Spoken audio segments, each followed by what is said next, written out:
think the path we are waiting for is the return of the stolen part of Kashmir, which is on the under illegal Pakistani occupation. When that's done, I assure you, Kashmir solved. भाषणबाजी बंद करें जयशंकर जी। नमस्ते, मैं सिद्धांत और आप देखना शुरू कर चुके हैं लल्लन टॉप शो। भारत के विदेश मंत्री एस जयशंकर लंदन पहुंचे हुए हैं, जहां उनके काफिले पर हमले की कोशिश हुई है। आरोप लग रहे हैं कुछ खालिस्तान समर्थकों पर। कैसे एक राष्ट्र के विदेश मंत्री की सुरक्षा में ये चूक हुई और इन हमलावरों के बारे में अब तक क्या पता चला, इस पर बात करेंगे। दूसरी तरफ उत्तर प्रदेश के कौशाम्बी से भी एक अन्य मामले में खालिस्तानी संगठन बब्बर खालसा से जुड़े एक आदमी को गिरफ्तार किया गया है। इस मामले की डिटेल्स पर भी चर्चा करेंगे। इसके बाद बात मुखवा और गंगोत्री पहुंचे प्रधानमंत्री पर कि उन्होंने क्या क्या ऐलान किए, रानिया राव केस कहां तक बढ़ा और सुप्रीम कोर्ट से क्या अपडेट्स आए। तो शुरू करते हैं आज का लल्लन टॉप शो और सबसे पहले देखिए ये वीडियो।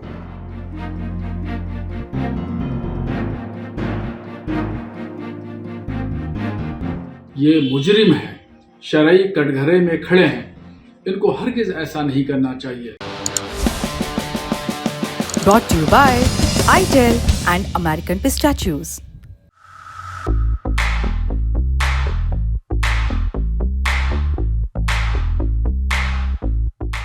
ये वीडियो दिखाता है कि किसी खिलाड़ी के एनर्जी ड्रिंक भर पीने से कितनी सियासत हो सकती है, मजहब को लेकर कितने गैर जरूरी दावे किए जा सकते हैं, पूरी मेहनत को कितनी बेरुखी से दरकिनार किया जा सकता है। दुबई में खेले जा रहे आईसीसी चैंपियंस ट्रॉफी के सेमीफाइनल मैच में भारत की जीत में मोहम्मद शमी की भूमिका बड़ी रही। शमी ने इस मुकाबले में 10 ओवर में 48 रन देकर 3 विकेट चटकाए थे। एक थका देने वाले गेम में शमी ने एनर्जी ड्रिंक पी लिया, लेकिन जश्न तो दूर, ऑल इंडिया मुस्लिम जमात के अध्यक्ष मौलाना शहाबुद्दीन रजवी बरेलवी को दिक्कत हो गई। कहने लगे कि शमी को रोज़ा रखना चाहिए था, लेकिन बुद्धिमान लोग भी थे। उन्होंने साफ कहा कि शमी देश के लिए खेल रहे हैं, किसी को दिक्कत नहीं होनी चाहिए। औरत मर्द पर सब पर रोज़ा रखना फर्ज है, और अगर कोई शख्स जानबूझ करके रोज़ा नहीं रखता है तो निहायत ही गुनहगार है। ऐसे ही क्रिकेटर मोहम्मद शमी ने किया कि उन्होंने रोज़ा नहीं रखा। शरीयत की नज़र में ये मुजरिम है, शरई कटघरे में खड़े हैं, इनको हरगिज ऐसा नहीं करना चाहिए। वहीं मोहम्मद शमी के भाई मोहम्मद जैद ने एनडीटीवी से बातचीत में कहा कि भाई दुबई में खेल रहे हैं, दुबई का सफ़र बहुत लंबा है। इन मौलाना को भी पता होगा कि जब कोई 70 किलोमीटर के सफ़र से ज़्यादा के सफ़र पे होता है तो वो रोज़ा छोड़ सकता है। उसके भी कुछ नियम होते हैं, जैसे कि वो इंसान रोज़ा बाद में रख सकता है। ये इतना कोई बड़ा मुद्दा नहीं है। ये लोग हर बात पर ऐसा निकाल देते हैं कि ये इस्लाम के ख़िलाफ़ है, पर सच में ऐसा कुछ नहीं है। इस्लाम में तो कई और भी चीज़ें हैं, लोग उसे भी नहीं मान रहे हैं। मौलाना साहब को उन चीज़ों पर भी गंभीरता से अपनी बात रखनी चाहिए और लोगों को जागरूक करना चाहिए। इस अपडेट में इतना ही, और बड़ी खबर पे चलते हैं।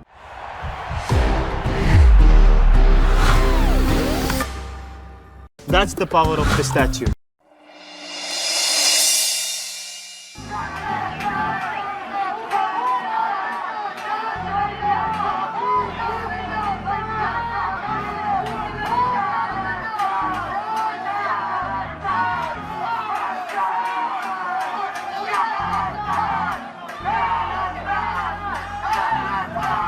ये वीडियो लंदन से आए हैं। दरअसल भारत के विदेश मंत्री एस जयशंकर यूनाइटेड किंगडम की राजधानी लंदन पहुंचे हुए हैं। 5 मार्च को चैथम हाउस नाम के थिंक टैंक ने एक कार्यक्रम आयोजित किया। भारतीय विदेश मंत्री ने शिरकत की। वहां पर उनसे भारत की आंतरिक सुरक्षा, अमेरिकी राष्ट्रपति डोनाल्ड ट्रंप और भारत चीन विवाद समेत कई मुद्दों पर बातचीत की गई और उन्होंने भी ये जवाब दिए। I think much of what we have seen and heard over the last few weeks was to be expected. So I'm a little surprised that people are surprised. Now that said, is it good for India? In many ways, I would say yes. If one looks, at our own relationship politically, to be very honest with you, we've never had any issues with American presidents, at least in recent times. There's no baggage which we carry, or burden that the relationship carries. इसी summit में पाकिस्तान के एक पत्रकार ने जयशंकर से कश्मीर पर सवाल पूछा तो विदेश मंत्री ने तीखा पलटवार किया। Look, on Kashmir, actually we have done, I think, a good job solving most of it. I think removing Article 370 was one step, number one. Then restoring growth and economic activity and social justice in Kashmir was step number two. Holding elections, which were done with a very high turnout, was step number three. I think the part we are waiting for is the return of the stolen part of Kashmir, which is on the under illegal Pakistani occupation. When that's done, I assure you, Kashmir solved. इस कार्यक्रम के खत्म होने के बाद विदेश मंत्री बाहर निकले। बाहर पहले से ही खालिस्तान का समर्थन करने वाली भीड़ प्रदर्शन कर रही थी। वो भारत के खिलाफ नारे लगा रहे थे और खालिस्तानी झंडे लहरा रहे थे। विदेश मंत्री जयशंकर जैसे ही अपनी कार की ओर बढ़े, भीड़ ने आकर उनकी कार को घेर लिया। इसके बाद एक शख्स तिरंगा लेकर उनकी कार के आगे खड़ा हो गया और रास्ता रोक लिया। उसने भारत का झंडा निकाला और विदेश मंत्री की कार को दिखाते हुए उसने झंडे को फाड़ दिया। इस हरकत को देखते ही सुरक्षा कर्मियों ने उसे पकड़ लिया और गाड़ी से दूर ले गए। इस पूरी घटना को विदेश मंत्री की सुरक्षा में चूक की तरह देखा जा रहा है। भारतीय विदेश मंत्रालय के प्रवक्ता रणधीर जायसवाल ने कहा है कि हमने विदेश मंत्री की सुरक्षा में सेंध के वीडियो देखे हैं। अलगाववादियों और चरमपंथियों के छोटे से समूह की इस कार्यवाही की हम भर्त्सना करते हैं। हमारी मेजबानी करने वाले देशों की बाध्यता है कि वो ऐसे केसेस में द्विपक्षीय संबंधों के नियमों का ख्याल रखें। वहीं इस केस और विदेश मंत्री के भाषण पर देश के अन्य राजनेताओं की भी प्रतिक्रियाएं आई। महाराजा बहादुर ने विरासत में जम्मू कश्मीर का एक नक्शा आपको दिया। चलिए, एक हिस्सा पाकिस्तान के पास में, उस पर भी आज फॉरेन मिनिस्टर साहब ने कहा है कि हम वापस लेके आएंगे। किसने रोका? मुझे बताइए, किसने रोका? हमने कभी कहा कि मत लाओ? कभी कहा? हम कहते हैं अगर लाना है तो लाइए। भाषणबाजी बंद करें जयशंकर जी। 370 हटने के बाद आतंकवादी गतिविधियां नहीं रुकी, बल्कि उनमें बढ़ोतरी हुई। जहां तक सवाल है पाक ऑक्युपाइड कश्मीर का, उस पर कांग्रेस ने हमेशा कहा है वो भारत का कण कण वहां का भारत का अविभाज्य हिस्सा है। 11 साल से सरकार बना रखी, बिन बुलाए बिरयानी खाने तो पहुंच गए थे मोदी जी। उस पर कार्रवाई क्यों नहीं करते? जो बात पीओजेके के बारे में कही गई है, पूर्ण जम्मू कश्मीर भारत का हिस्सा है और ये हमारी प्रतिबद्धता है कि वहां की पग पग भूमि, कन कन भूमि हमारी मातृभूमि। हालांकि ये पहली बार नहीं कि खालिस्तान समर्थकों ने लंदन में अपना फन उठाया हो। इसके पहले 23 जनवरी 2025 को ब्रिटेन के कई सिनेमाघरों में कंगना रनौट की फिल्म इमरजेंसी की स्क्रीनिंग रुकवा दी गई थी। ये मामला ब्रिटेन की संसद तक उठा था।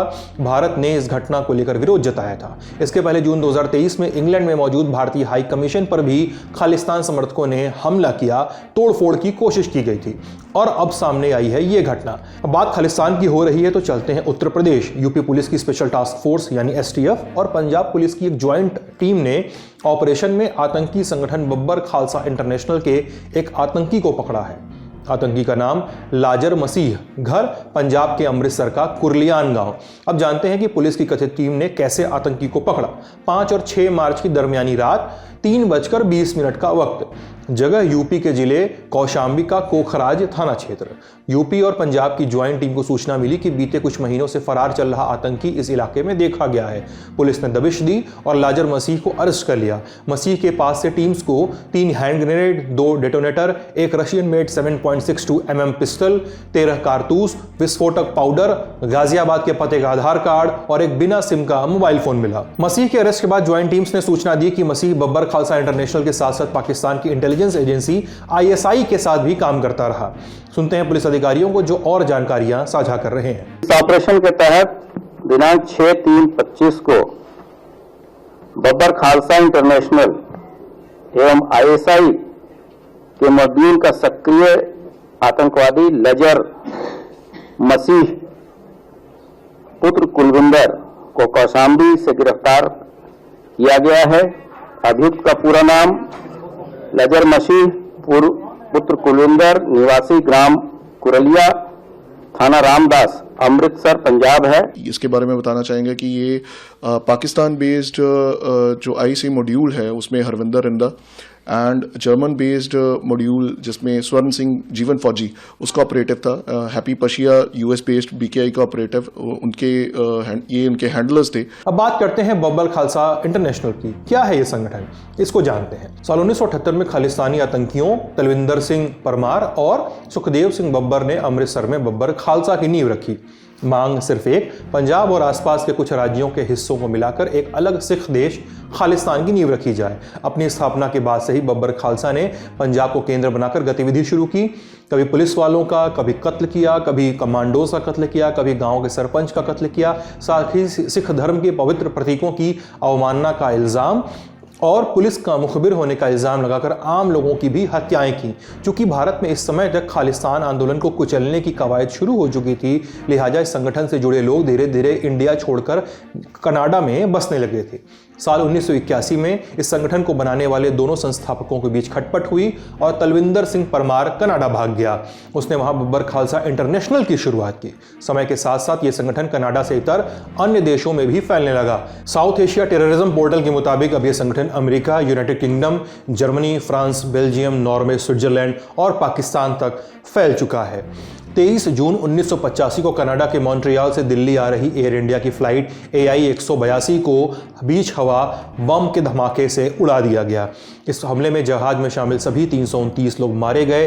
बब्बर खालसा इंटरनेशनल ने इस हमले को प्लान किया था और इसकी जिम्मेदारी ली थी। 31 अगस्त 1995 को पंजाब के मुख्यमंत्री और कांग्रेस नेता बेअंत सिंह की चंडीगढ़ में एक आत्मघाती बम धमाके में मौत हो गई थी। इस घटना को बब्बर खालसा इंटरनेशनल के मिलिटेंट दिलावर सिंह बब्बर ने अंजाम दिया था। अगर आप इंटरनेट पर खंगालते हैं तो आपको हत्या और हमलों के ऐसे बहुतेरे केस मिल जाएंगे जिनके पीछे सिर्फ एक नाम है, बब्बर खालसा इंटरनेशनल।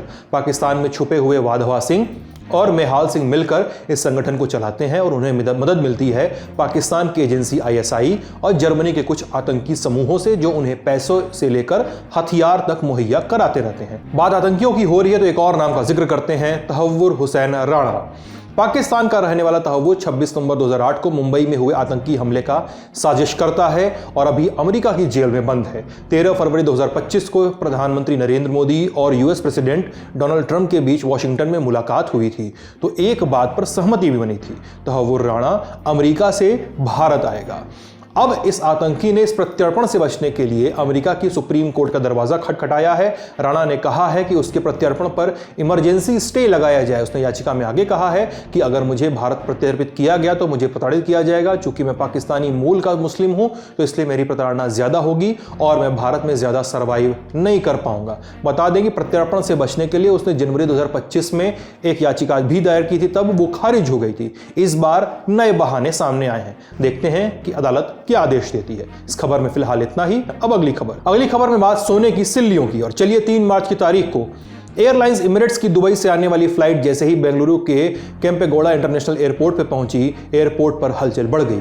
कस्टम अधिकारियों को सूचना मिली कि इसमें तस्करी का सामान लाया जा रहा था और निशाने पर थी कन्नड़ फिल्मों की एक एक्ट्रेस रान्या राव। रान्या जैसे ही कस्टम जांच से गुजरी, अधिकारियों का शक पक्का हो गया। रान्या की तलाशी ली गई। उनके पास एक खास तरह की बेल्ट मिली जिसमें अंदर सोने की 1 या 2 नहीं बल्कि 14 ईंटें चिपकी हुई थी। कुल वजन 14.2 किलो। रान्या को तत्काल हिरासत में ले लिया गया। लेकिन हिरासत में लिए जाते ही रान्या ने अपने घर वालों का जिक्र शुरू किया, खासकर अपने सौतेले पिता का। उनके पिता हैं IPS अधिकारी रामचंद्र राव, जो कर्नाटक पुलिस सेवा में DG रैंक के अधिकारी भी हैं और housing and infrastructure development corporation limited के चेयरमैन का पद देखते हैं। रान्या कह रही थी कि पुलिस में उनके अच्छे संपर्क हैं, उन्हें छोड़ दिया जाए। खबरों के मुताबिक रान्या ने यह भी कहा कि उन्हें पुलिस एस्कॉर्ट में बाहर भेजा जाए, लेकिन अधिकारियों की कान पर जूं तक नहीं रेंगी।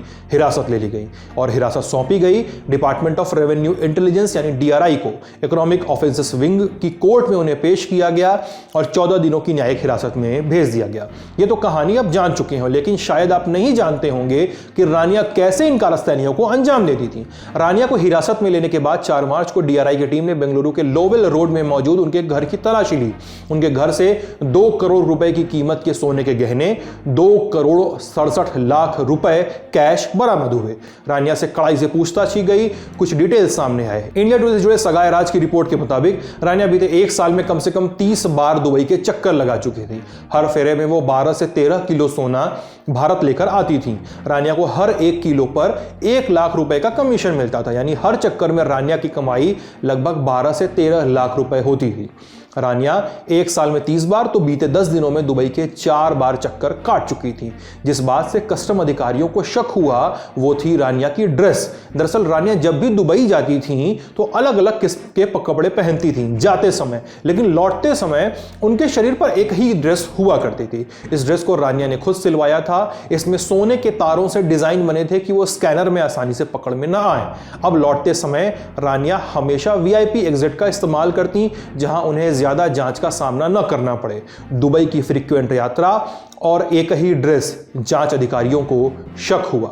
रानिया का जहाज इस बार लैंड हुआ तो उन्हें गहन जांच के लिए रोका गया, लेकिन वहां मौजूद एक पुलिस कांस्टेबल ने जांच में बाधा पहुंचाने की कोशिश की। कहा कि आप जानते नहीं हैं ये डीजीपी की बेटी हैं। बावजूद इसके उनकी गहन जांच की गई। रानिया ने अपनी जांघ पर एक टेप चिपकाया हुआ था, उसके ऊपर सोने की ईंट, उसके ऊपर कपड़े और सबसे ऊपर ड्रेस।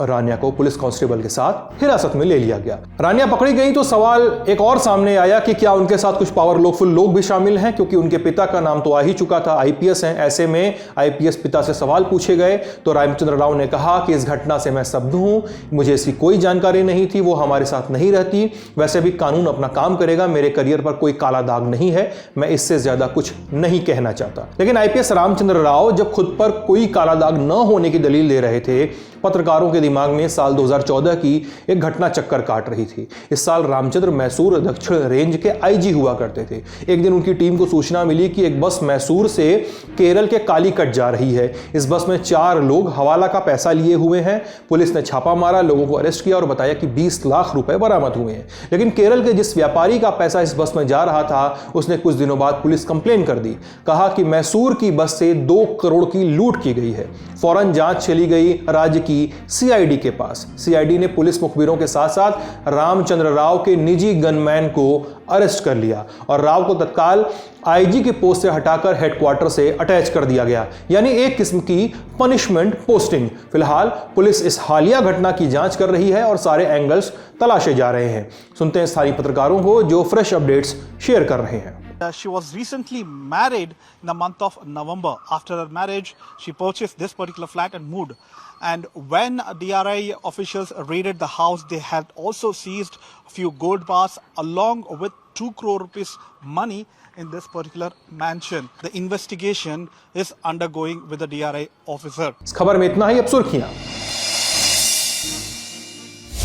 विंटर टूरिज्म को बढ़ावा देने के लिए पीएम नरेंद्र मोदी आज 6 मार्च को उत्तराखंड के दौरे पर पहुंचे। देहरादून के जॉलीग्रांट एयरपोर्ट पर उनका स्वागत मुख्यमंत्री पुष्कर सिंह धामी ने किया। उसके बाद पीएम मोदी हेलीकॉप्टर से उत्तरकाशी में मौजूद मुखवा पहुंचे, जिसे मां गंगा का मायका भी कहा जाता है। मुखवा में पीएम मोदी ने मां गंगा के मंदिर में दर्शन पूजन और आरती की। इसके बाद उन्होंने हर्षिल में एक जनसभा को संबोधित किया। कहा कि मां गंगा के आशीर्वाद से उत्तराखंड की सेवा कर रहा हूं। अपने टूरिज्म सेक्टर को डाइवर्सिफाई करना, 12 मासी बनाना, 365 दिन। मैं चाहता हूं कि उत्तराखंड में कोई भी सीजन हो, कोई भी सीजन ऑफ सीजन ना हो, हर सीजन में टूरिज्म ऑन रहे। अब ऑफ नहीं, ऑन का जमाना। पीएम मोदी ने शीतकालीन पर्यटन को एक नया नाम भी दिया, घाम तापो पर्यटन। घाम माने धूप। उन्होंने कहा कि सर्दियों में जब देश के बड़े हिस्से में कोहरा होता है, सूर्यदेव के दर्शन नहीं होते, तब पहाड़ों पर धूप का आनंद मिल रहा होता है। ये स्पेशल इवेंट बन सकता है। साथियों, उत्तराखंड को विकसित राज्य बनाने के लिए हमारी डबल इंजन सरकार मिलकर काम कर रही है। 4 धाम ऑल वेदर रोड, आधुनिक एक्सप्रेसवे, राज्य में रेलवे, विमान और हेलीकॉप्टर सेवाओं का विस्तार 10 वर्षों में उत्तराखंड में तेजी से विकास हुआ है। तीसरी बार प्रधानमंत्री बनने के बाद उत्तराखंड का यह उनका दूसरा दौरा है। इससे पहले 28 जनवरी को 38वें राष्ट्रीय खेलों का उद्घाटन करने वो उत्तराखंड आए थे। अगली सुर्खी सुप्रीम कोर्ट से। 5 मार्च को सुप्रीम कोर्ट में जस्टिस अभय एस ओक और जस्टिस एनके सिंह की बेंच ने बुलडोजर चलाने के एक केस पर उत्तर प्रदेश प्रशासन को जमकर समझाइश दी। दरअसल मामला माफिया अतीक अहमद से जुड़ा हुआ है। मार्च 2021 में माफिया अतीक अहमद पर कार्रवाई करते हुए प्रशासन ने प्रयागराज में 5 संपत्तियां चिन्हित की थी। प्रशासन के लिए इन संपत्तियों का मालिक था अतीक अहमद, जबकि असल में एक वकील जुल्फिकार हैदर, एक प्रोफेसर अली अहमद और 2 विधवा महिलाएं और एक अन्य व्यक्ति इसके मालिक थे। इन संपत्तियों पर एक रात पहले नोटिस किया गया और अगले ही दिन घर मलबे में तब्दील कर दिया गया। यह आरोप है। मकान जमींदोज होने के बाद ये तमाम लोग प्रशासन के खिलाफ याचिका लेकर इलाहाबाद हाईकोर्ट गए। हाईकोर्ट ने याचिका खारिज कर दी। फिर सुप्रीम कोर्ट का दरवाजा खटखटाया याचिकाकर्ताओं ने। 5 मार्च को मामले की सुनवाई शुरू हुई। याचिकाकर्ताओं ने कहा कि अतीक अहमद नाम का एक गैंगस्टर था। सरकार ने हमारी यानी याचिकाकर्ता की जमीन को उसकी जमीन समझ लिया और उन्हें यानी राज्य को अपनी गलती अब स्वीकार कर लेनी चाहिए। यूपी सरकार की ओर से पेश हुए देश के अटॉर्नी जनरल आर वेंकट रमणी, उन्होंने कहा कि याचिकाकर्ताओं को नोटिस का जवाब देने के लिए उचित समय दिया गया था, लेकिन जस्टिस ओक इससे सहमत नहीं हुए। उन्होंने कहा कि नोटिस इस तरह चिपकाया क्यों गया, कुरियर से क्यों नहीं भेजा गया। कोई भी इस तरह से नोटिस देगा और तोड़फोड़ करेगा। यह तोड़फोड़ का एक ऐसा मामला है जिसमें अत्याचार शामिल है। बेंच ने कहा कि इस तरह का तोड़फोड़ चौंकाने वाला है और गलत संकेत देता है, इसमें सुधार की जरूरत है। जस्टिस ओक ने कहा कि अब घरों को ध्वस्त करने की इतनी कठोर कार्रवाई कर रहे हैं और उनमें एक वकील हैं और दूसरे प्रोफेसर हैं। हम जानते हैं कि इस तरह की बहुत ही ज्यादा टेक्निकल दलीलों से कैसे निपटना है। प्रशासन को इन घरों को दोबारा बनाना पड़ेगा। अगर आप इसे चुनौती देना चाहते हैं तो आप एफिडेविट दाखिल करके कानूनी लड़ाई लड़ सकते हैं, लेकिन अगर आप सीधे टकराव नहीं चाहते तो एक और तरीका है जो थोड़ा कम शर्मनाक है। आप याचिकाकर्ताओं को घर का निर्माण पूरा करने दें और फिर कानून के तहत उन्हें नोटिस जारी करें। अब इस केस की अगली सुनवाई 21 मार्च को होगी। हमने कानून के जानकारों से बात की, पूछा कि ऐसे केसों में क्या किया जाए, अधिकारियों और आम जनताओं के पास क्या रास्ते हैं। सुनिए उन्होंने क्या शेयर किया। किसी जगह अतिक्रमण है या कोई प्रॉपर्टी है जो अतिक्रमण है, उसका डिमोलिशन होना ज़रूरी है, तो वो डिमोलिशन कानून के हिसाब से होगा। उसके लिए पहले एक नोटिस जाएगा, वो नोटिस चस्पा भी करना है, वो नोटिस डीएम साहब के पास भी ईमेल से भेजना है और डीएम साहब को ऑटोमेटिक एक ईमेल के थ्रू उसका जवाब भी देना है कि उन्होंने रिसीव कर लिया। इससे ये होगा कि जो नोटिस कहा जाता था कि भेज दिया गया और कभी भेजा नहीं जाता था, उसको भी वो वाले प्रॉब्लम सारी सॉल्व हो जाएंगी। और इन सब के जो गाइडलाइन है, अगर ये कोई अधिकारी ना माने और उसके बावजूद भी डिमोलिशन कर दे तो उस अधिकारी के खिलाफ एक पर्सनल लेवल पे कार्रवाई होगी और उसकी खुद की जेब से उसको वापस बनाने का आदेश दिया जाएगा कि जो प्रॉपर्टी उसने तोड़ी उसको वो फिर से बनाएगा और साथ ही साथ उस पर कंटेम्प्ट की कार्रवाई भी कोर्ट में होगी। अब जिस केस का यहाँ पे जिक्र हो रहा है वो अभी लंबित है, पेंडिंग है, उसमें कोई फैसला नहीं आया है। उसमें जो भी सवाल माय लॉर्ड्स ने पूछे हैं, जज साहब लोगों ने पूछे हैं, वो सारे सवाल जायज़ हैं। 1 दिन का नोटिस दे के आप किसी का घर आशियाना तबाह नहीं कर सकते हैं। एक राइट टू लाइफ और राइट टू शेल्टर है। इस केस में जो भी फैसला आएगा वो उल्लेखनीय होगा। अगली सुर्खी राष्ट्रीय स्वयंसेवक संघ के वरिष्ठ नेता सुरेश भैया जी जोशी से जुड़ी हुई। उनके एक बयान पर बवाल मचा हुआ है। 5 मार्च को मुंबई में आयोजित एक कार्यक्रम में बोलते हुए संघ नेता ने कहा कि मुंबई की कोई एक भाषा नहीं है, इसलिए आप मुंबई में रहें तो मराठी सीखने की जरूरत नहीं है। याचा अर्थ असा की मुंबईची एक भाषा नाही, मुंबईच्या अनेक भाषा आहेत, पण त्या भागाची काही भाषा असते। त्या घाटकोपर परिसराची भाषा तर गुजराती आहे। गिरगावमध्ये हिंदी बोलणारे कवी मिळतील, मराठी बोलणारे, त्यामुळे मुंबई सोपं आहे की येणाऱ्या माणसाला मराठी शिकलं पाहिजे असं नाही। अब उनके इस बयान का विरोध शुरू हो गया है। शिवसेना उद्धव ठाकरे के नेताओं ने जोर देकर कहा कि हमारी जमीन की पहली भाषा मराठी ही रहेगी। माझी तर मागणी आहे की ही अशी विषवल्ली या सरकारने वेळीच ठेचली पाहिजे आणि नाहीतर या जोशींनी तामिळनाडूमध्ये आजच स्टॅलिनचं आलेलं आहे की त्यांनी भाषिक आता वाद सुरू केलेला आहे। म्हणजे भाजप आता उत्तर विरुद्ध दक्षिण असा आपला देश तोडायला निघाले. वहीं एनसीपी नेताओं ने कहा कि संघ नेता को अपने बयान पर माफी मांगनी चाहिए. ये भैयाजी जोशी को बोलना है कि भाई तुम घाटकोपर की भाषा तय कर रहे हो, तुम उन्होंने की भी कर दो, फिर दादर की तय कर दो, फिर वीटी की तय कर दो. क्यों बांट रहे हो? क्यों मुंबई को बांट रहे हो? क्यों भाषिक फिर से द्वेष तैयार कर रहे हो? राजनीतिक बयान ज्यादा हुए तो सीएम देवेंद्र फडणवीस को भी विधानसभा में टिप्पणी करनी पड़ी. कहा मुंबई में रहने वालों को मराठी सीखनी ही चाहिए. सरकारची भूमिका पक्की आहे. मुंबईची, महाराष्ट्राची, महाराष्ट्र शासनाची भाषा मराठीच आहे. आज का लल्लन टॉप शो यहीं तक. अपना और अपनों का ख्याल रखिएगा, स्वस्थ रहिएगा, मस्त रहिएगा. देखते रहिए लल्लन टॉप. बहुत बहुत शुक्रिया. बिक्की जॉन प्यार का भूखा, काऊ के धन दौलत का नाव. अंधेरा मुझे प्रिय है. मुझे अंधेरे की औलादों से क्या नफरत होगा. फिर अपनी आजा गुफाओं में आप मेरा फेवरेट गाना है बस. आजा गुफाओं में. अभी ना एक एआई से बनेगा ताऊ जो एक अंधेरी गुफा के सामने खड़े हुए हैं और बोल रहे हैं आइए.